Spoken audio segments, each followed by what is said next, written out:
dufite leta uyu munsi ishyira abanyarwanda hamwe ivuga ngo tubane neza. Ibyo byabaye byarangiye, hariho leta yindi, ya leta yavuyeho ntabwo gihari. Ubu rero hari indi leta ishyira abanyarwanda hamwe.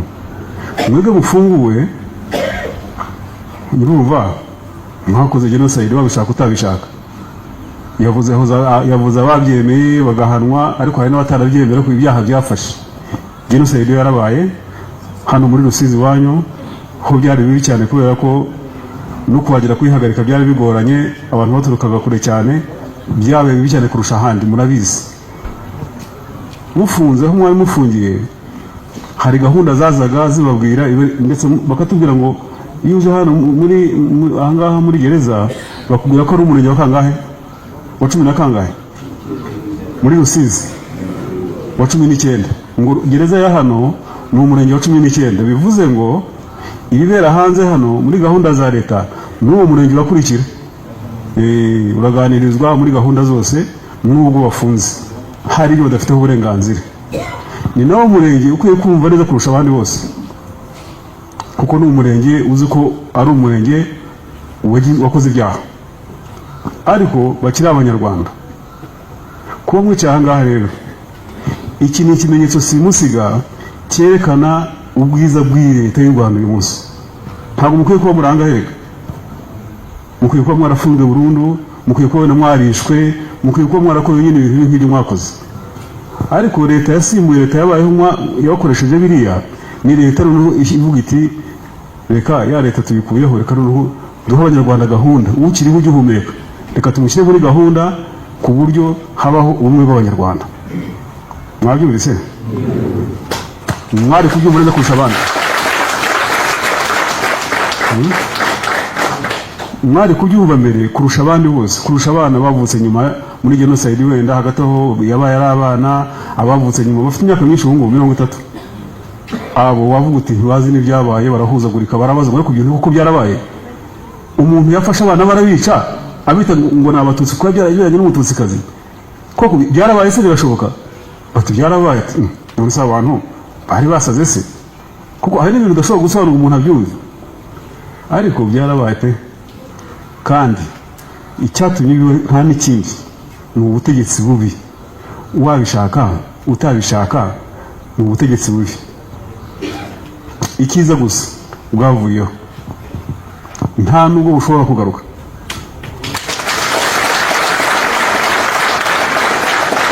Byararangiye. Ni nko kubona umuntu apfa, umuntu agapfa tukamushyingura. Iriya leta Habyarimana yarapfuye, turayishyingura, irangira gutyo.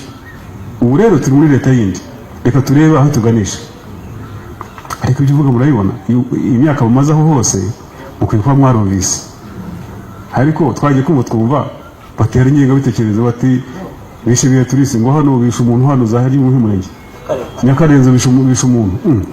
Biki masije muri baramwishe. Abose birakorwa nanditse ngo ariko se ngo ahubwo ngo bure ngo ntimugire ngo ni abantu ngo ni babandi bafunguwe. Nari mbabwiye nuza wa Murundi ngo Agustine wishe Beatrice. Naye ntangiye mbabwira ukuntu Beatrice yashinje Agustine ko yamwiciye umuryango. Agustine arafungwa, ariko umugore we asigaraho.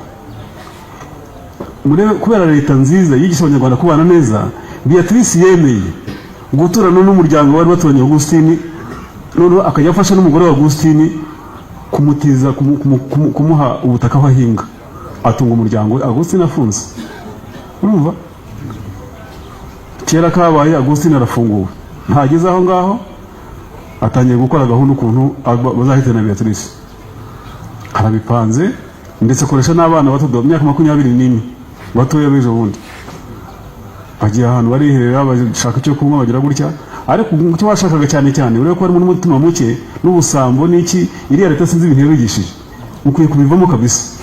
Ibintu by'ubusambo, gutwara umutungo w'undi muntu, agira gutya batubira tumuhitanye n'uriya murima twawutwara kuko tumaze igihe tubuhinga, ukitwa ko ari uwacu. Nguko kuntu wishe Beatrice, bamuhitana gutyo. Ubu Agustine ufunguwe, Gashonga ahangaha byagenze gute? Uwo mugabo bishe Beatrice ngo aho ngaho aho bari batuye yaratuye, ngo yashinje abantu bishe imiryango yabo, arabashinja barafungwa. Hanyuma bafunguwe rero batitwaje, babonye bashaka kumuroga, kumuha CD ibiki bamugerageza, ejo ntibamuhitanye. Ibyo bintu murashaka ibiki? Ibyo rero byatumye tuvuga ngo ubwo twaje muri Rusizi ntabwo twaje kubera ngo misubiremo, twaje muri gahunda ya leta y'abanyarwanda bose, namwe muri abanyarwanda muri no miryango hano. Kandi ntimwumve ko mwese ko muri aha ngaha tuvuga ko mumeze gutyo ngo mwese ubu mwongeye mwasubiye muri bya bindi. Oye, turavuga abarimo bafite iyo myumvire bagarutse batarahindutse. Kuko mukanya navuganaga n'umuyobozi w'amagereza yitwa General Murenzi, ubu ni komishana ashinzwe amagereza. Namubazaga ntari ko bari abantu iyo bavuye muri magereza bataha bagenda batwaye iki, mubigisha iki, ubu hano bimeze gute? Arambwira ati hari gahunda rwose zo kubigisha ngo nimugera n'iwanyu nyuma y'aha ngaha mugende mwegere bari abantu mwahemukiye mu basabe imbabazi. Babwira ati twarahemutse turagarutse, ariko dufite ipfunwe, ariko turumva turimo kwicuza kuko leta yarababariye. Birega bino kubabarira, ntuzabye ngo ngewe nafunze imyaka 15 ngo 20 ngo kandi ngo gese nabyemeye. Nyamuneka aba bantu ntabwo biyishe, dore inzibutso ziri hano ntabwo biyishe. Babyemera utabyemera umenye ko ntabwo bakubeshyeye, ariko tera intambwe ugende umve gahunda ya leta yo kubana neza. Ubu gahunda ni ukubana abanyarwanda kubana neza. Twe nacyo twarwaniye rega buriya nuko leta y'Imana adehemuki, twarwaniye kugarura umwe n'ubwenge bw'abanyarwanda. Turareba abanyarwanda bakabana neza. Nindi urashaka gupfa ariko mwebwe ubu ngubu barasanga ari byanezeza. Ubu se leta ishaka niba yarabishe, iyi leta korera bafashe twari kubakubita amasasu hano mu kibuga nkanga, ayo masasu yabura twabakubita amasasu hano umwisha abantu namwe ni mugende. Ntabwo byari gushoboka. Kuba leta itarabikoze nuko ari leta ifite gahunda yaje kubohora igihugu, gushyira ibintu guhindura ibintu bibi iyo leta yakoraga ingi igakora ibyiza. Nta kindi, ntimugire ngo ni intege nkeya, ntimugire ngo ni ikindi kintu kindi. Mwarangiza abantu basohoka hano bakajya kujya gutoteza bacitse ku icumu, mukajya gushyiraho utubari ngo tw'abantu ngo bihariye. Utubari umuntu agashyiraho akabari ngo nta wundi muntu ukamweramo, ngo ni abahutu gusa cyangwa n'abantu bafunguwe. Ibyo bintu ni biki koko? Niko mwari mwareba ingabo za RDF, mwari mwazitegereza ingabo z'u Rwanda uyu munsi mujya muzibona? Ingabo z'u Rwanda uyu munsi mujya muzibona? Ni ingabo z'abanyarwanda. Murumva, ntabwo ari ingabo z'abahutu zahozeho kera, ntabwo ari ingabo z'abatutsi, ni ingabo z'abanyarwanda. Nuko bimeze. Kandi iyo rero biduha imbaraga ku buryo budasubirwaho. Ibyo biduha imbaraga ku buryo budasubirwaho. Niko kubaka igihugu, niko kugiteza imbere. Hari amacakubiri. Urasenyera umuntu uyu munsi nawe uzagusenyera, mwahora muri ibyo. Ushobora kwibeshya ngo ariko wowe wundi ndakumwe ufite imbaraga kurusha abandi. Gute se? Iyo biza ko ibyo zirantera hamwe ntabwo ziba zaramutse mpaka zirukanka hano. Ntabwo ziba zaragiye zihari zivuga ngo turakomeye, ariko zibeshye ko zikomeye birangira kuri. Ariko abanyarwanda bashyize hamwe wabashobora? Ntushobora. Ibyo nibyo byiza. Ariko ubutegetsi bw'iteka nyine biyobya abantu bikarangira nyine abantu baguye mu rwobo. Buriya mwese mwaruguyemo, ntugire ngo buriya abapfuye rega buriya bariruhukiye dore imihate y'isi. Murabona isi turimo, mubona hari ibintu si uguhangayika gusa. Niba wese ngafite ibintu uyu munsi urimo kwibeshya, n'ababifite barahangayitse. Naho ugenda iteka wikanga, ugenda usitara, ugenda ubona ibintu gusa biri aho ngaho. Abaruhutse buriya bariruhukiye, wowe uri aho ngaho ubwo ufite uhanganye n'isi, wakwitwaye buhoro. Ku munsi wawe nawe hari ugupfa, ko nta muntu utazapfa. Ndetse mwese uramushakaho iki? Abo wishe ntibahagije, abapfuye ntibahagije. Wowe abatarakwishe ukeka yuko ari uko uri igitangaza. Ukwiye kumva ko iyi leta ko utari ku leta, reka tuyishyigikire. Ni leta ishaka abanyarwanda bose babaho neza, ni leta nziza, reka ahubwo tujyane nayo. Akaba ari byo abantu bakora, apana guca inyuma ngo twebwe ngo ngo turagarutse ngo turaje noneho sasa ngo bahango kandi ubu ngo numvise ngo mu myaka 2 ishize nibwo bafunguye bamwe umwaka umwe wenda simbizi mwafunguwe ryari hashize igihe kingana iki ni ariko baje mbere baje ryari hashize imyaka ingahe imyaka abasohotse mbere imyaka 2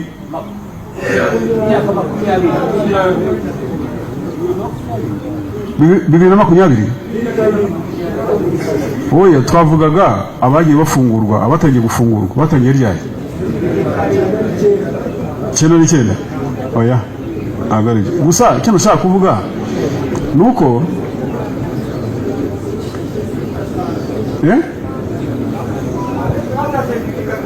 2005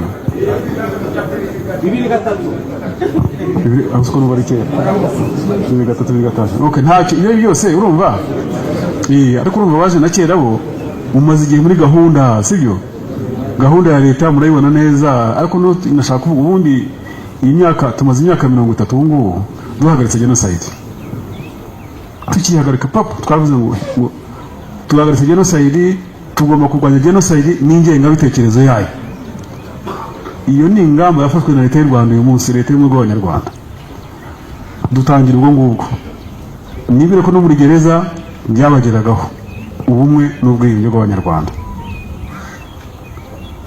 hanyuma wasohoka ugashyiraho akabari k'abahutu koko muri iki gihugu ubuse urashaka iki ugarure bya bindi noneho muri ako kabari rero ubu ngubu nyakubahwa gavana yavugaga ubu ugasohoka ubu ngubu usohotse no muri iki gihe cyangwa se n'imyaka umaze hano utangiye kugenda ureba ibintu uko bigenda bigira ngo uyu munsi haraza abantu baza kubabeshya kuma ngo hakurya hano hakurya turaho ngo umuperezida wa hakurya hariya aravuga ngo agomba kurwana yikuraho iyi leta rwose akayirasa akayikuraho ukandi ngo igihugu cya rutura ngo gifite ngo n'imitungo idafite ikintu bamariye mwari muzi ko rero bakeneye bariho ku isi bareba hakurya hariya ntura ko umufunguye muri abaruta kuri mwebwe murakize abangaho kujya n'abatibise ariko bakakubwira ngo bazaza ngo arasenga ingabo z'u Rwanda hano ngo bakureho perezida wacu ngo hanyuma bashyireho ubutegetsi ashaka ndetse ngo arashaka ngo abantu b'abanyarwanda ngo rwose ngo barwanye leta ngo baze ngo bafashe ahubwo yarababuze kuko baritinyira n'ababitekereza baratinya bazi ko bitashoboka ariko abantu bafunguwe bo bagashaka kubyemera abo ngo bashyiraho akabari k'abahutu bashyiraho akabari k'abantu ngo bafunguwe ngo nta wundi muntu ukandagiramo ureba ubwo ibyo muvugiramo muri ako kabari mwiherera abo ngabo abantu bakeya bumvikanye gutyo ibyo muvugiramo nta bindi ni ukurwanya iyi leta yabafunze utemeye icyaha iyi leta noneho ikwiye kuvaho kandi noneho birakomeye haje n'abazungu n'ubu muracyatekereza abazungu ngo barutuku ngo nibagashaka wese ukuntu bibabita bampatse ibihugu ngo rero ngo hakurya ahangaha ngo bagiye kuza rwose ngo none mukajya mureba nk'umuntu yacu wacitse ku icumu uraraye ntabwo biriwe bagiye kugaruka FDLR ubu ngubu irashyigikiwe ibintu nk'ibyo kuko nta kindi kintu cyatuma ubikora usubiye muri bya bindi nababwiye ngo iriya leta yatumye mukora genocide yarapfuye turayishyingura nta nubwo izanazuka kuko Yezu we yarazutse iriya ntabwo yazuka kuko tumungo yari umwana w'Imana ariko nawe ntabwo muzi niba yarazutse ntabwo nari mpari icyo nzi gusa ntabwo turabona umuntu wazutse iriya leta yaragiye byarangiye ibyayo kandi yakoze nabi anyway yakoze amakosa pe reka rero uyu munsi ureke kurindagira kuba yanorogoza irurondwe yagiye ikajya ku rurondwe hanyuma nako ikajya ku ruhu inka igapfa na rwa rurondwe rukigumiraho niko abanyarwanda bavuga ngo indondogozi y'ururondwe yumiye ku muguto murashaka kuba indondogozi y'ururondwe oye rwose mu byange rero ibyo bintu byadutangaje nicyo cyatuzanye ngo tubiganireho mwebwe aho dushoboye kubona wenda ubutaha tuzashaka n'abandi bataje ariko mugende munababwire turifuza amahoro nimureke abo ngabo baduhigira bari hakurya y'imipaka abo ngabo aribo babivuga nibashaka batwange batuvuge nabi twe twibake igihugu cyacu dutere imbere ushaka ko tubane utabishaka namubwira iki kuko ubundi kubana ni inyungu za buri wese. Ni inyungu za buri wese.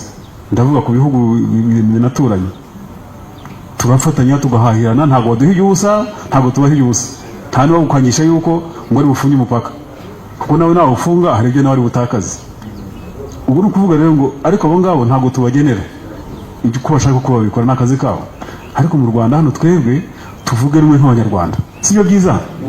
Tuvuge rumwe, buri muntu ashaka amahoro, tuvuge rumwe, nta n'undi tuvuga ni ubumwe n'ubwiyunge bw'Abanyarwanda. Ndi umunyarwanda, ntibabibabwiye muri gereza, ndi umunyarwanda, ndi umunyarwanda gusa. Ibyo abahutu turabishakaho iki? Ibyo abatutsi turabishakaho iki? Ko twabonye ko nta nicyo bivuze, ko twabonye ko ntacyo bimaze ikindi, ko utarya utakoze ngo nukuri umuhutu, ko utarya utakoze ngo nukuri umututsi, ko ntago bishoboka, murabizi. Kandi urabishakaho iki? Uyu munsi uragarura ibyiki? Rero kubera ko dukeneye amahoro, igihugu ko gitera imbere, reka twese twumve gahunda ya leta yo kubana neza. Ariko noneho nutabyemera ufite ikibazo. Ngo haba bavuga muri abo bafite ingengabitekerezo ya genocide ngo yaje ngo yakongera akabikora, ngo uburiri bwe ngo azaho yabusize. Koko uburiri uzahantu wabusize? Wagiye yute kwanza? Niwe wawushashe? Waragiye urabusasa, uburyamaho, bukeye uragaruka uzasura uburyameho? Si leta yagutwaye wakoze mu makosa? Siko bimeze? None se uzi ute kuzasubirayo? Ninde wabikubwiye? Kuko ubungubu icyo bitera ibyo byose nuko ngo leta iriho uyu munsi, leta y'u Rwanda uyu munsi navugaga y'ubumwe bw'Abanyarwanda, iyo leta yakuyeho igihano cy'urupfu. Urareba, yakuyeho igihano cy'urupfu, hanyuma ikagufata imyaka bagukatiye mu mategeko ukazafungurwa. Ibyo nibyo bituma uvuga gutyo ngo uzasubirayo, ngo uburiri bwawe burahari? Koko ibyo reka ndekere aho ngaho, abo bantu barekera aho ngaho, turabihanisha. Nta nubwo ari ukubinginga, ahubwo nibabireke. Ufite ingengabitekerezo niba wumva uyifite, ceceka uyigumane, wa mugani uzayipfane, kuko nta kitumariye. Kuko ukuntu kubivuga abantu irabanukire, vuga ibyo tubane. Ubundi navuze ko bababwiye nimutaha mukagera iwanyu, ugende usaba imbabazi abahemukiye, babone ko uje noneho mugiye kubana muri bamwe n'ubwiyunge. Kuza warakariye ufite umujinya uvuga ko wakongera, ahubwo urashaka gupfa ari wowe. Biba ko kwiyahuye kwagiye ukimanika hariya tugasanga wapfuye, niba wumva ushaka gupfa. Kuko ubu ngubu ushaka kujya guhitana, ushobora kujya nako guhitana ariko ntabwo uzi ko abantu bahitanye biri kimase hariya kuntu niba bari bangahe, ariko hari ubwaza buri kimase akaba ari guhitana. Hariya ngo sinzi ukuntu bajya bavuga niba ngo umucoma yishwe n'iki n'ihene, ngo umucoma yishwe n'ihene harya agiye kubaga ihene ngo iramwica, sinzi ukuntu ngo byagenze. Ihene yishe mucoma, urumva ko ihene bwakwica mucoma? Urumva agiye kuyikinja ikamuhitana. Ubwo nashaka wowe ni gute ko bataguhitana kwanza? Ntabwo rwose nshaka kuvuga ibintu byinshi kuri icyo, ariko icyo nakubwira hari ubwo utasubirayo. Bwa buriri uvuga ngo uzagenda ngo usubireyo, ushobora kudasubirayo, nabyo wicara ubizi, nuko mbabwiye. Ariko ntidushaka kubigera aho ngaho. Twagize Imana, ujya muri gereza, hanyuma uragaruka, ubwo nyine ntabwo twagutakaje, kuko uri umunyarwanda kandi ushobora no kugira ibyo ukora wenda nawe mu rugo kukubona, abana n'umugore n'abavandimwe, nta kibazo. Urashaka iby'iki kandi? Ko twari tuzi ko bakugerageje, bakwigishije. Ibyo bintu ndabasabye bihagarare. Hanyuma rero mu gusoza, sinshaka kugira ngo mbatindire cyane, ndagira ngo mbabwire ngo mujyane ibintu bibiri. Icya mbere mujyane muzirikana ubumwe bw'abanyarwanda.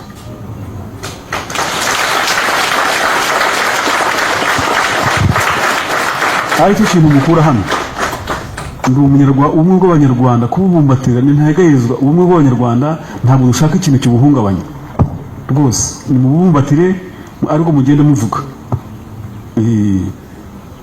urumva, kwifurizanya amahoro. kandi murabizi ahangaha benshi ni abakristo, siko bimeze? nimujya gusenga kuri buri cyumweru mu kiliziya, mwari mwasohoka padiri atavuze ati mwifurizanye amahoro? hari ubwo birabaho? nta misa n'imwe padiri atarabivuga. mu bigendane rero na leta niko irimo kuvuga, no muri kiliziya niko bavuga, reka tubigendane twifurizanye amahoro. abapfuye bagize ibyago ubwo nta kundi, ababishe bari aho ngaho, abasorokotse barahari. reka abantu twiyunge, dushyire hamwe, tube umuntu umwe, dukorere igihugu cyacu. nibyo byiza. muranyumva neza? icya kabiri, mwirinde bamwe muri twebwe, muri mwebwe bari hano n'ahantu hose hanze, kuyobya abanyarwanda, kugira ibikuru wumva biturutse ahandi hantu nawe ukabikwirakwiza uyobya abanyarwanda. ese mwamenye n'ibindi?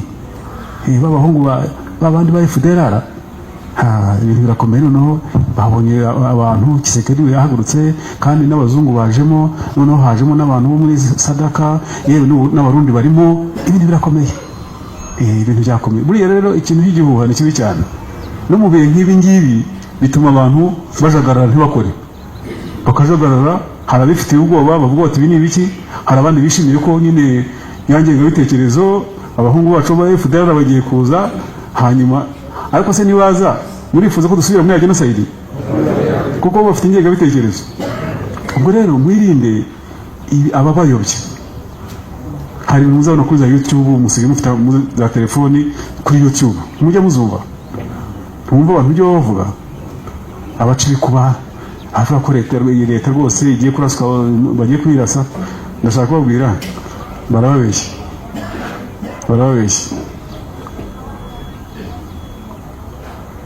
rero bareke kubayobya, nawe wirinde kuyobya abandi, ariko cyane cyane abari iyo ngiyo hakurya y'imipaka, hanze y'igihugu, iyo ngiyo kure za Amerika, za hehe, banabivuga bibereye muri Amerika, utagira ngo babivuga bari hafi hano. akabivuga gutyo, nawe ugatwarwa, hanyuma ukajya muri iyo ngengabitekerezo, cyangwa se ukabikwirakwiza n'ahandi. bareke kubayobya rero. leta kubafunga yarabahanaga, kandi irabigisha, nyuma y'igihe irabafunguye, hanyuma ni mwe abaturage beza. ni mwe mukwiye kuba abaturage beza kurusha abandi, kuko mwaragorowe. mureke rero kuyoba, bareke no kubayobya, mwirinde kugira uwo mwayobye. turashaka kumva rero hano hose muri Rusizi, nimuva n'abataje hamwe babwire, twumva amahoro n'ituze, ntitwongere kumva ingengabitekerezo ya genocide muri Rusizi. muranyemereye?